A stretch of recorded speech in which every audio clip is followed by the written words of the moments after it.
Exemple 2. L'illustration ci-contre est formée d'une étoile inscrite dans un cercle de centre haut. On dit l'étoile est constituée de 5 segments situés à 3 cm du centre du cercle. En A, on nous demande quelle est la mesure de l'angle formé par chacune des pointes de l'étoile.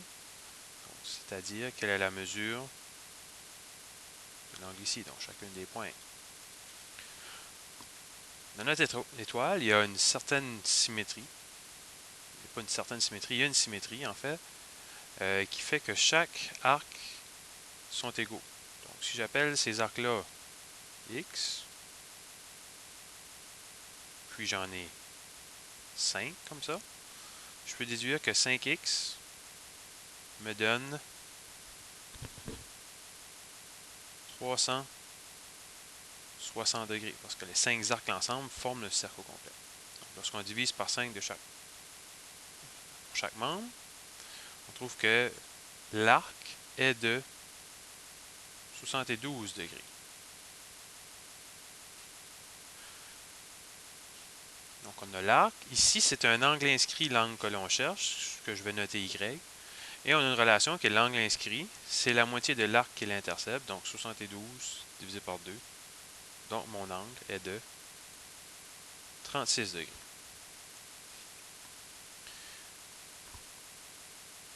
À la B, on cherche quelle est la mesure du rayon du cercle. Le rayon, en fait, on pourrait prendre cette quantité ici, qui est le rayon. On nous dit que le segment est situé à 3 cm du cercle, donc la distance, ça se mesure, la distance la plus courte est mesurée à 90 degrés, donc c'est 3 ici.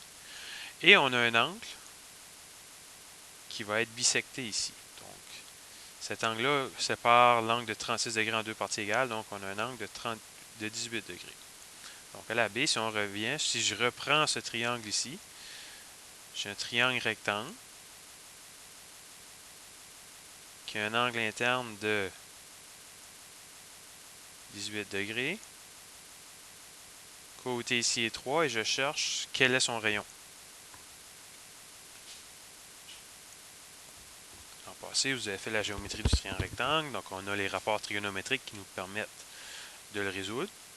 Donc ici, par rapport à 18 degrés, je connais son côté opposé et j'aimerais connaître son hypoténuse. Donc, je vais utiliser le rapport sinus. Donc, je peux dire que le sinus de 18 degrés, c'est égal à 3 sur le rayon. Donc, finalement, le rayon, c'est égal à 3 divisé par le sinus de 18.